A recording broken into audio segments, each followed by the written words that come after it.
Bonjour chers amis internautes, nous sommes ici avec Monsieur Lassana Camara de l'agence de presse africaine France, journaliste émérite également, qui suit l'équipe nationale du Sénégal depuis la Coupe d'Afrique des Nations au Gabon. Monsieur Camara, bonjour. Bonjour.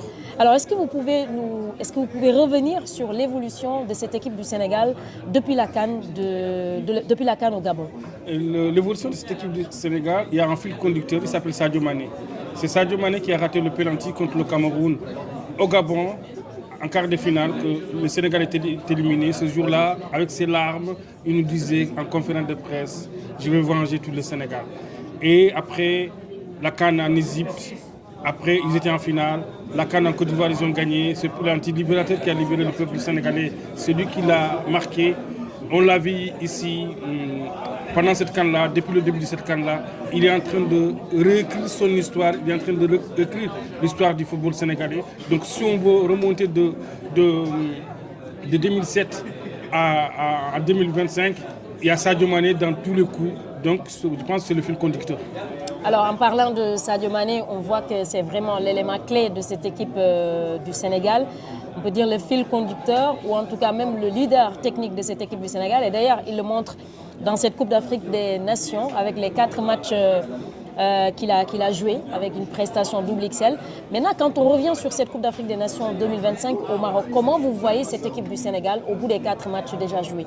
C'est une nouvelle équipe du Sénégal avec un nouveau entraîneur. Aliou Cissé était le roi du jungle depuis une décennie. Pape Thiaw est venu avec une nouvelle mentalité, une nouvelle façon de jouer.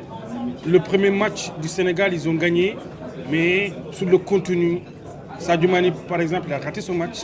Jackson, il a marqué 2 buts, mais le contenu n'était pas là. Les automatismes avec l'attaque n'étaient pas présents, mais le Sénégal a gagné. Contre le Congo, on a vu un autre match contre un autre adversaire du top 10.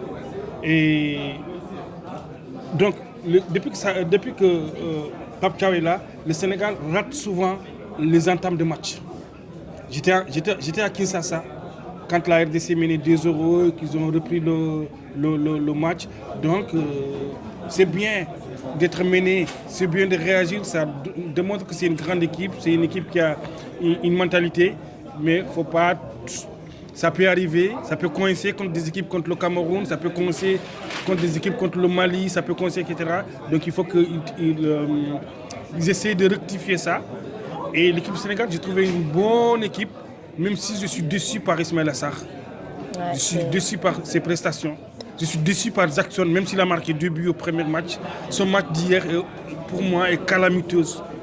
Et sa sortie, la manière de sortir, qui ne salue même pas son adversaire qui rentre à sa place. Je pense que le coach a des problèmes de ce niveau-là. Est-ce qu'il faut titulariser le jeune Baye? Est-ce qu'il faut titulariser Dia? Donc le Sénégal part favori contre le Mali, mais ça ne passera pas comme une lettre à la poste, parce que cette équipe malienne que j'ai vue hier, ils savent souffrir. Et tous leurs matchs, c'est 1-0, 2-0. Ça veut dire que c'est une équipe qui n'encaisse pas beaucoup de buts. C'est une équipe solide, c'est une équipe qui joue au football. Le Sénégal, depuis le début de la compétition, a joué seulement contre le Congo qui joue un peu au football. Là, ils vont jouer contre le Mali qui joue au football. Et ça va être un grand match.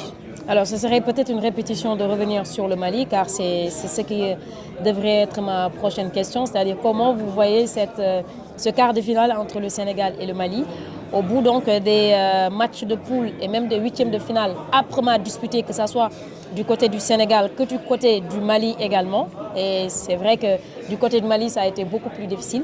Est-ce que vous pensez que l'équipe de Pape Thiaw a des chances vraiment pour passer en demi-finale? Si on parle depuis le début du tournoi, oui. Parce que le Mali, le match qu'ils ont livré hier, il ne méritait que d'être éliminé.